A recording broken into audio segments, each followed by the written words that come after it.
Welcome to the Friends of Vindolanda video. I'm very excited this morning to have my two senior archaeologists. We've got Marta, we've got Rachel from both excavations over at Vindolanda and at Magna, because there's so much been taking place this year. So why don't we start with you, Marta, because my goodness me, we've ended a 6-year SMC. I know. What are some of the highlights of 2023 for you?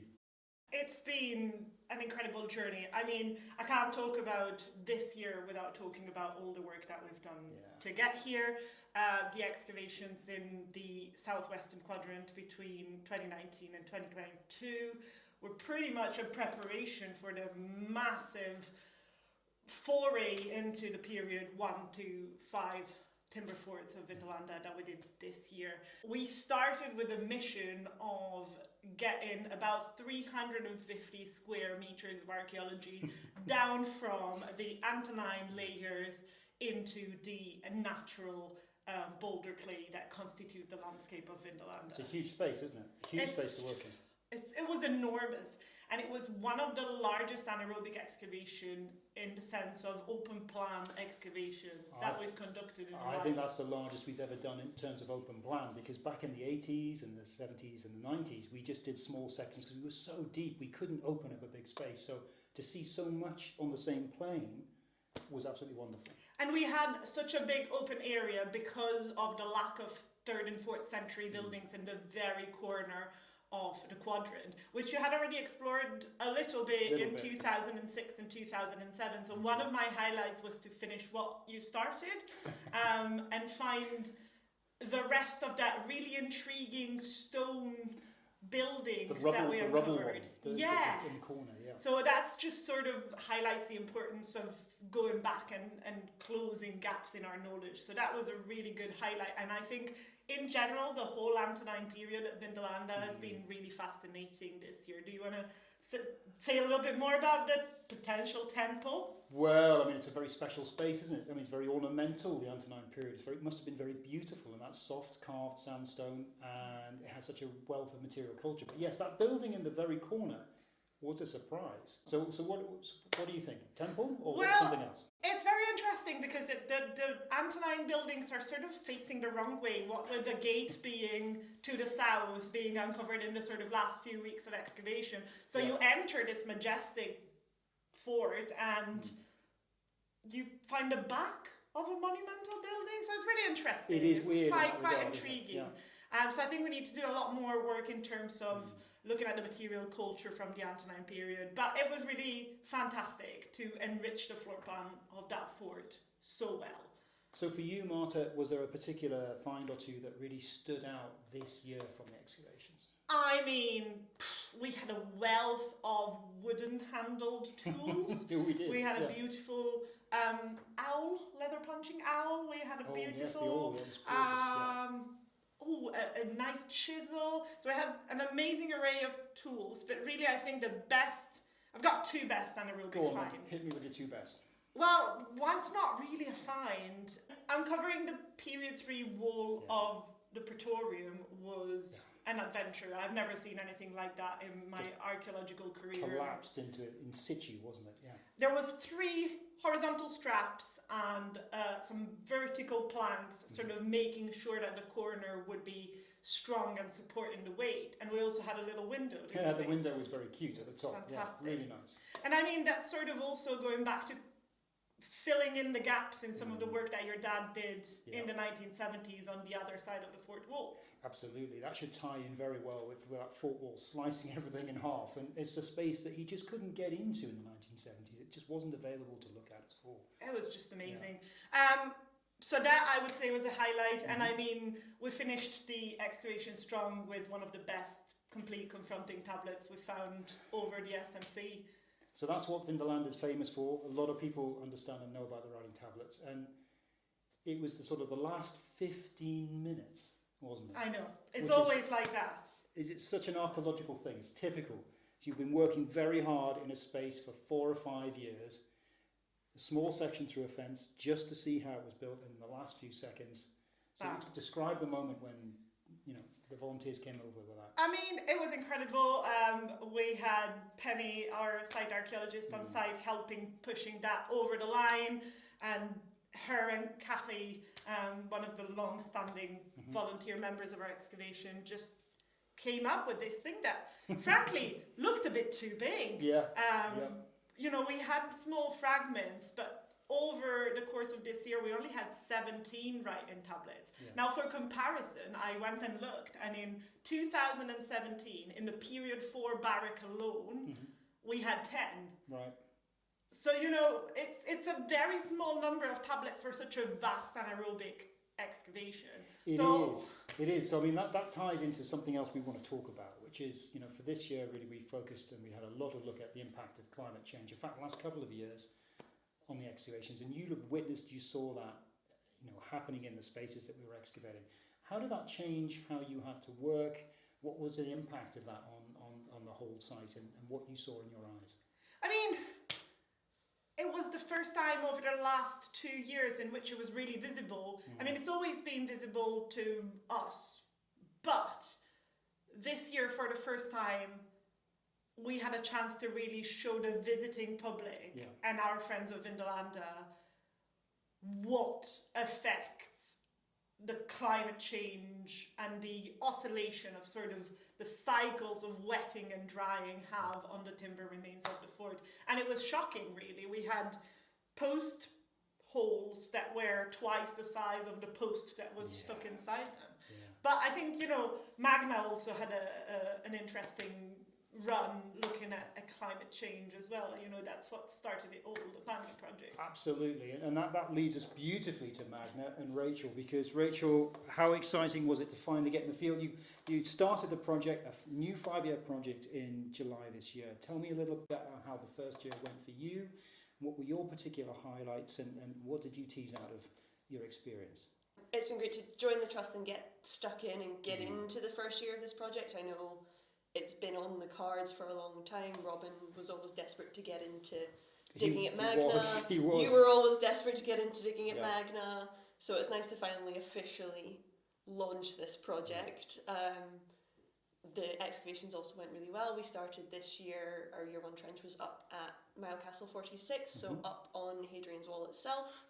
Although both the wall and the Mile Castle played a little bit hard to get. I was going to say, because I remember that the weather was quite challenging for your first couple of periods, and the volunteers, the friends of Vindolanda who were along for those periods will have vivid memories of sheltering behind walls, the field walls, but there were no archaeological walls initially to shelter behind at all, were they? It was a tricky thing to find. Yeah, the walls definitely decided to play hide and seek with us. There was a sort of daily or weekly debate that you and I had every time we were up on the site about could this be the line of a wall? Could that be the line of a wall?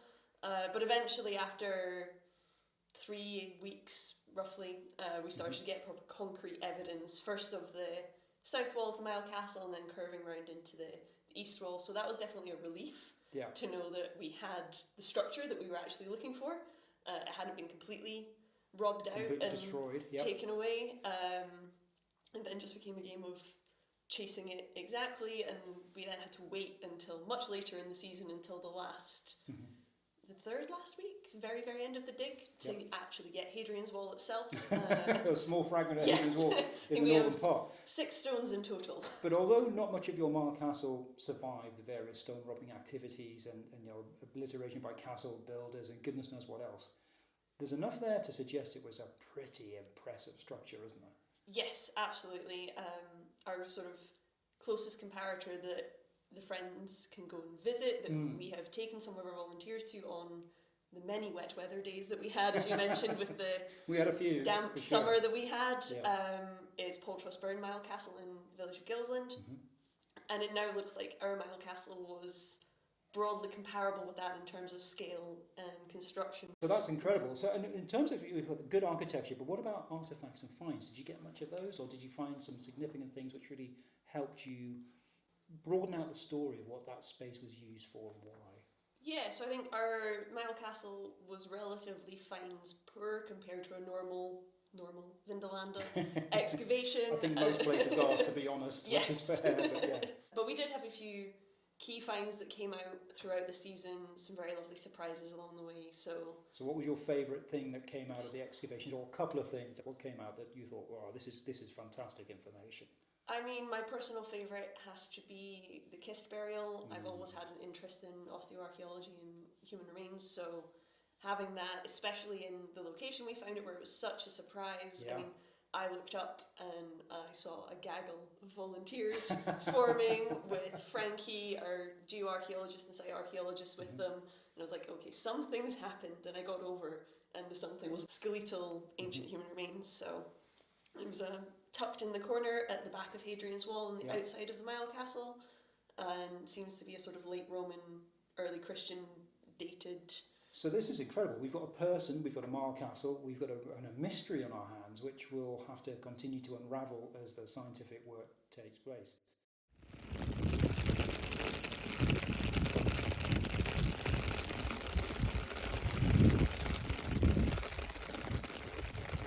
It was a challenge all round, and I think, for friends of Vindolanda visiting the site, both sites, it was an experience. And Friends Day was the absolute epitome of that experience, when I have to say, complete troopers coming around, and the morale was wonderful.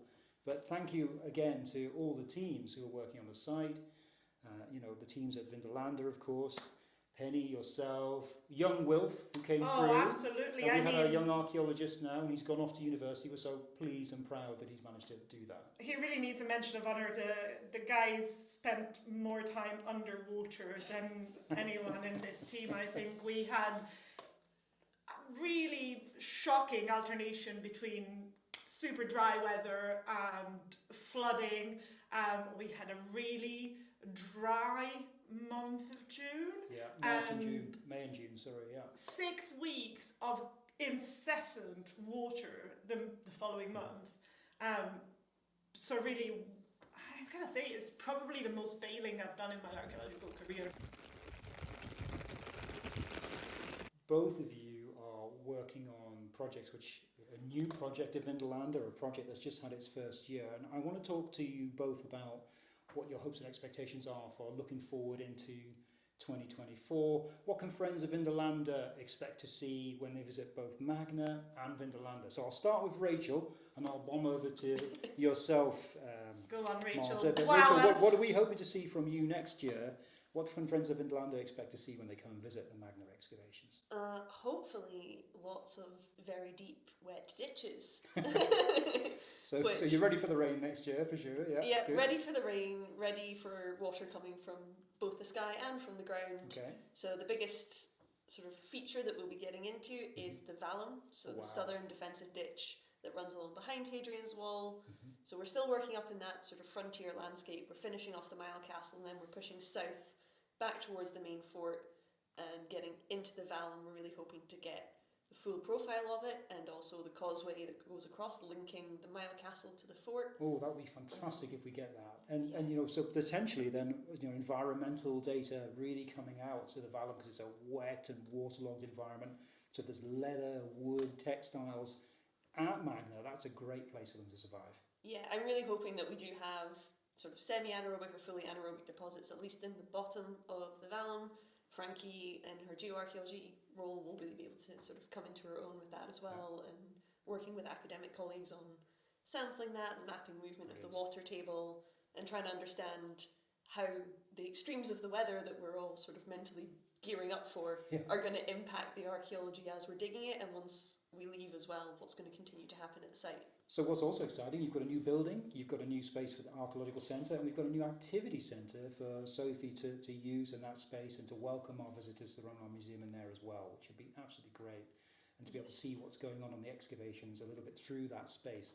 So lots of things to look forward to at Magna next year, and we very much hope we can welcome friends of Vindolanda along to that.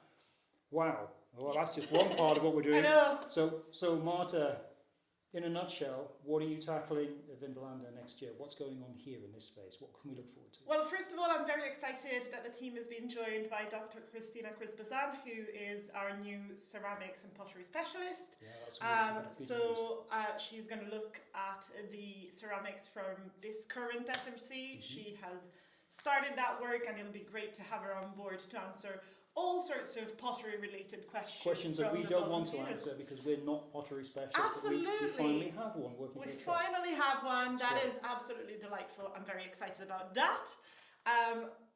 the other thing that I'm really looking forward to is really breaking ground into the northeastern quadrant of the Laston Ford. Yep. That is the last and least investigated quadrant within the ford. It's had some visits, some illustrious visits. By antiquarians and others. By antiquarians, and by Paul Bidwell, Eric by Burley, Eric, by Robin, Pat. by Pat.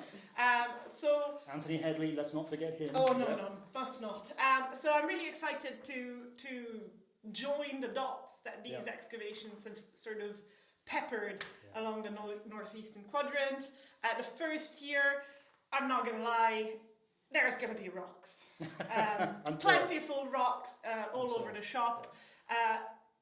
We are going to be looking at the post-Roman, sub-Roman and 4th century layers of occupation of Vindolanda. Okay. So I expect lots of lovely carved stone, piles and piles of iron, and a significant amount of pottery all over the shop, and maybe a few coins as well. There we go. So we're going to start to see that part of the fort come alive, and at the end of this project, we're going to have a completely excavated 3rd and 4th century fort. Incredible. And preserved, which would be brilliant, absolutely brilliant, and leading up to the sort of the 100th year anniversary in 2029 of Eric's first excavation. So much to look forward to. Well, thank you both for joining me this morning, and thank you for joining the friends as well. Wow, friends of Vindolanda, your support means a huge amount. It's absolutely incredible for us. It keeps us going when we have those rainy days. Those questions that you have for us also are fantastic because they help to create and shape our research questions going forward. And we hope you feel that you get a lot out of your membership and continue to support us. But the most important thing is whether you're here in the UK or you're abroad, continue to engage whichever way you can, because you're a very important part of this community, and we're still on a great journey looking forward. Take care. All the best. Welcome to the Roman Army Museum. You've probably not seen it looking quite like this before.